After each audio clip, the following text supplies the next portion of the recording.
In Coimbatore, Madurai, Tiruchirappalli and in several other places, police lathi-charged and dispersed hundreds of government employees and teachers when they tried to take out a procession.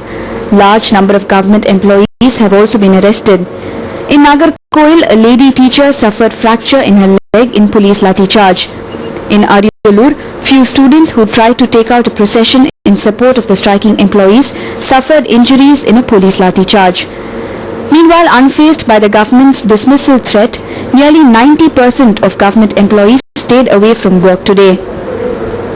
நேற்றைய தினம் தலைமைச் செயலகத்தில் உள்ள அரசு ஊழியர்கள் அனைவரும் பணிக்கு வராமல் இருந்தது முழு வெற்றி அடைந்துள்ளது. இதனால் எரிச்சல் அடைந்த அரசு இன்றைக்கு பணிக்கு அனைவரும் வர வேண்டும் என்பதற்காக நேற்று இரவே அரசு குடியிருப்பில் உள்ள எங்கள் அரசு அலுவலர்களை எல்லாம் தட்டி எழுப்பி அழைத்து சென்று அவர்களை பணிக்கு சென்று இதனால் பணிக்கு செல்லுமாறு கட்டாயப்படுத்துகின்றனர். இதுவே எங்களுடைய போராட்டத்தின் வெற்றியை பொறுத்துக் கொள்ளாத அரசுடைய இந்த நடவடிக்கையை நாங்கள் கண்டிக்கிறோம். மேலும் இந்த காவல்துறை இன்றைக்கும் நேற்று முழு வெற்றியோ அதே அளவு வெற்றி தான் இன்றைக்கு நடந்து கொண்டிருக்கிறது. இது எந்த விதமான மாற்றமும் கிடையாது, ஐயப்பாடும் இல்லை. In the state secretariat, more than 90% of employees did not turn up for duty. The story was the same everywhere in Chennai and in other places of the state, with most of the government offices wearing a deserted look. This has brought the day-to-day functioning of the government machinery to a standstill.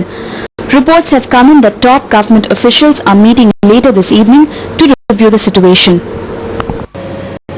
Meanwhile, a case has been filed against the Tamil Nadu government's invocation of ESMA against its striking employees and teachers. The Tamil Nadu Cooperative Department Employees Association has moved the Madras High Court, claiming that invoking ESMA against government employees is unconstitutional. The petition said only essential services like drinking water supply, power supply and transport come under ESMA. The act cannot be applied to all government and educational services, it said.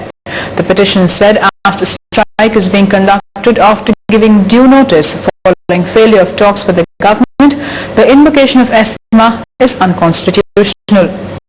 It has also appealed for a stay on the use of ESMA and on the arrest of staff. The case will come up before Justice P.D. Dinakaran tomorrow. Well, for more news, a special bench of the Allahabad High Court has granted a 5-week extension to the Archaeological Survey of India to complete excavation at the disputed site in Ayodhya. The court has directed it to submit its final report by the 22nd of August. The ASI had recently sought an extension till December to complete the excavation tasks at Ayodhya. The excavation is being carried out as per the Allahabad High Court order to ascertain whether a temple existed at the place where the demolished Babri Masjid stood. The full bench of the Allahabad High Court, comprising Justice Sudhir Narayan, Justice Bhawar Singh and Justice S.R. Alam, took up the plea and granted 5 more weeks to the ASI to complete the excavation. Court ने अपने decision में ASI की जो application थी उसको और हमारे objection को कंसीडर करके और अथराइज्ड पर्सन और चीफ इंजीनियर पीडब्ल्यूडी और एएसआई टीम लीडर मांझी इन सबको सुनने के बाद ये कायम की है कि फर्दर 5 हफ्ते का टाइम उनको एक्सकेवेशन को कंप्लीट करने के लिए दिया जाए और इस बीच में एक्सकेवेशन अगर किसी दिन हैवी रेंज की वजह से ना हो सके, सस्पेंड हो सके, सस्पेंड करना पड़े तो चीफ इंजीनियर पीडब्ल्यूजी उसको सर्टिफाई करेंगे कि आज ये काम नहीं हो. The court has directed the ASI to submit its final report on or before August 22nd. Chairman of the National Human Rights Commission, A.S. Anand, has demanded an investigation into the acquittal of 21 people accused of instigating riots in Vadodara after the Godhra incident. A special court acquitted all the accused on the 27th of June this year due to lack of evidence. The NHRC chairman termed the judgment as the denial of justice and urged the state government to appeal against it. Fresh investigations could lead to a fresh trial if the Gujarat government appeals against the ruling. However, most of the accused are activists of the VHP and the Bajrang Dal, ideological allies of the ruling BJP in Gujarat. Well, as a matter of fact, after we came to know about this acquittal and how the victims have suffered again, once they suffered during the carnage, now they have suffered when justice has eluded them. We have asked for a copy of the judgment and we shall examine that judgment. But in the meantime, since it is an obligation of the state to prosecute, the law gives the right to the state to file an appeal against that acquittal. And in my opinion, I think it's a very fit case in which the state should file an appeal in the High Court against acquittal of these persons. Pakistan is technically and operationally ready to resume the Lahore-Delhi bus service, Foreign Office spokesman Masood Khan said. But he would not say if it would commence on the 11th of July, the date suggested by the Indian government. The Pakistan Tourism Development Corporation, which will run Islamabad's part of the service, had said it has not received any communication about the date. Meanwhile, Delhi Transport Corporation is test running its buses to be used on the Delhi-Lahore route. Preparations are on in full swing to resume the stalled bus services between India and Pakistan. Officials of the Delhi Transport Corporation are working overtime to make sure that the passengers have a comfortable journey. The buses have been completely overhauled, including their engines, tires and gearboxes. The buses will run from New Delhi 4 days a week. The fare would be 800 rupees for a one-way journey. तो अच्छा लग रहा है क्योंकि यहाँ के लोग भी जितने भी हैं और तकरीबन I am feeling very happy about the resumption of bus services between the two countries because there are lots of relatives of Indians living in Pakistan. This service will bring them together and both India and Pakistan are part of a family, and if these two countries come together, it will be a good thing. The bus service inaugurated by Prime Minister Atal Bihari Vajpayee in 1999 was suspended after a militant attack on the Indian Parliament in December 2001 that triggered a standoff between the two countries. The 536-kilometer journey from New Delhi to Lahore takes nearly 14 hours, crossing into Pakistani territory at the Wagah border post. Foreign Secretary Kamal Sibal says India will act cautiously on sending troops to Iraq. Sibal, on a 3-day visit to the United States, said the UN resolution on Iraq has certain grey areas. He said the unresolved ambiguities in the document have to be clarified before India can decide on sending its troops. In his talks in Washington, Sibal also raised New Delhi's concerns on the $3 billion aid package for Pakistan announced by President George Bush recently. Addressing a media conference in Washington, Foreign Secretary Kamal Sibal said India wanted to be extremely cautious given the hazy situation in Iraq.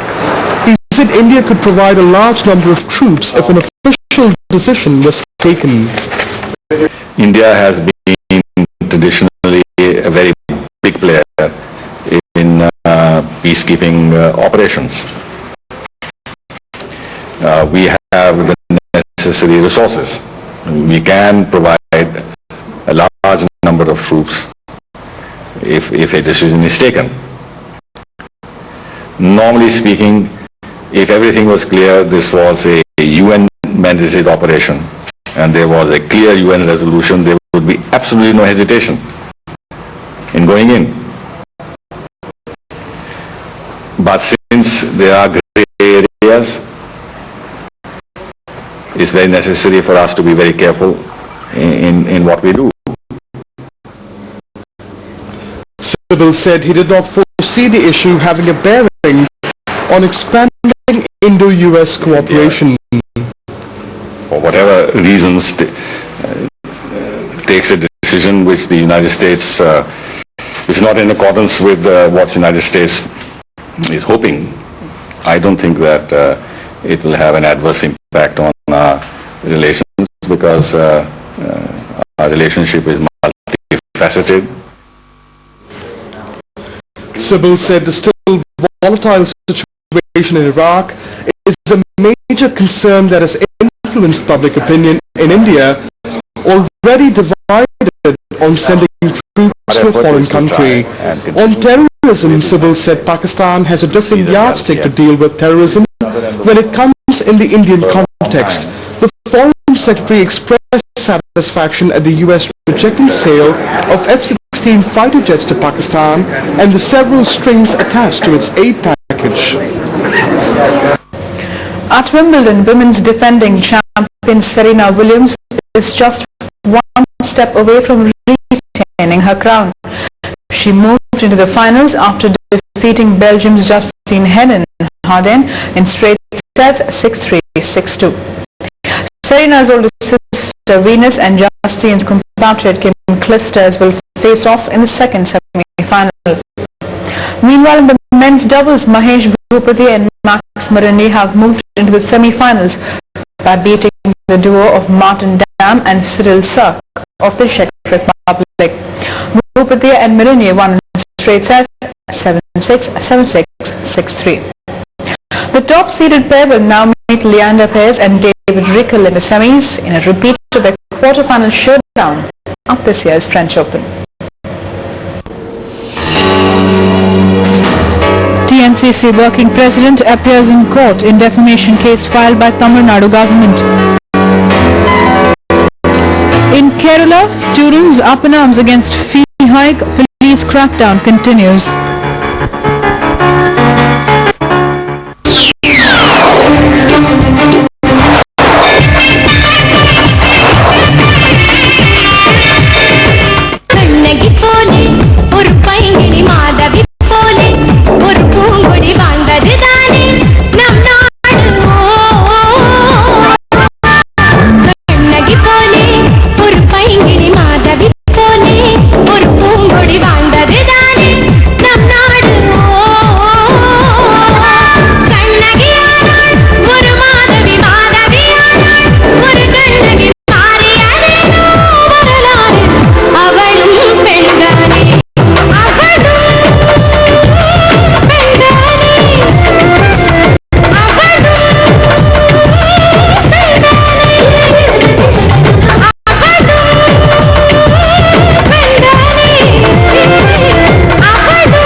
Welcome back for more news.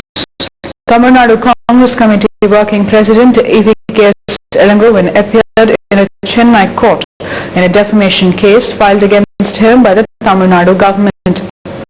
The case was slapped against Elangovan for charging the government with irregularities in flood relief works last year.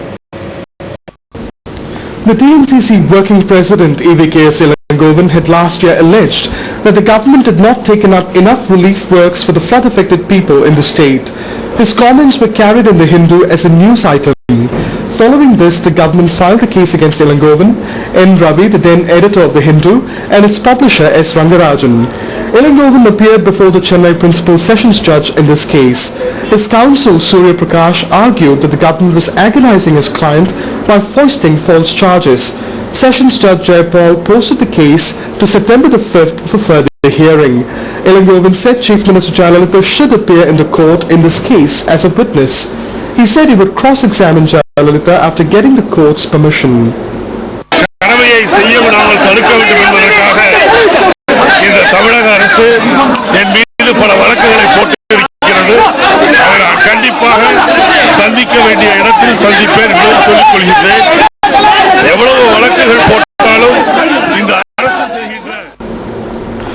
Elangovan also condemned the government's action of filing cases against the media.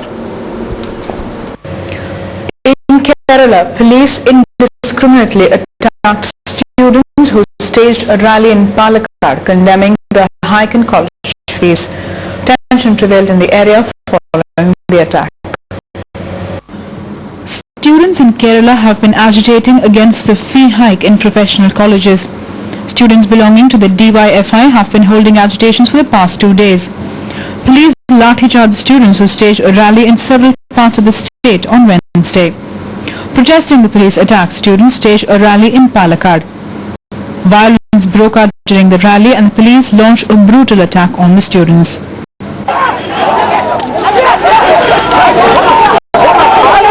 Protesting the attack, students squatted on the road.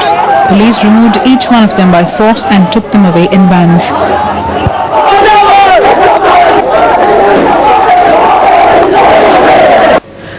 Six officials, including 3 engineers of South Central Railway, have been suspended following the derailment of Golconda Express in Warangal in Andhra Pradesh.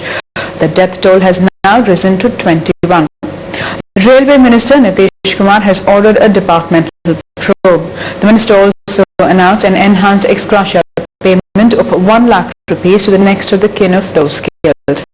He also announced an enhanced ex gratia of 25,000 rupees for the grievously injured and 10,000 rupees for those who received minor injuries. The derailment occurred when the engine and 2 coaches of the Guntur-Hyderabad Golconda Express came crashing down while crossing an overbridge near Warangal station. The train fell on the road where 2 auto rickshaws were crushed. 6 persons travelling in the auto, few pedestrians and 9 train passengers were killed.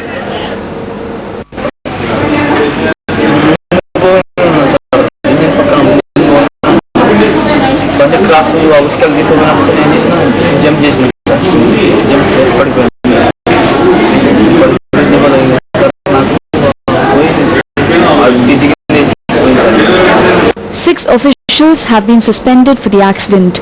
Railways Minister Nitish Kumar had ordered the suspension of a divisional mechanical engineer, assistant electrical engineer, assistant engineer and 3 supervisors, all in charge of smooth running of trains. The officials were suspended on charges of dereliction of duty. An inquiry by Safety Commissioner, South Central Railways, has also been ordered. Border Security Force personnel have seized a huge cache of explosives meant to create disturbances in Jammu and Kashmir. The explosives were recovered from Pakistan-based outfit Jaish-e-Mohammed, the military base in Srinagar. The huge cache of explosives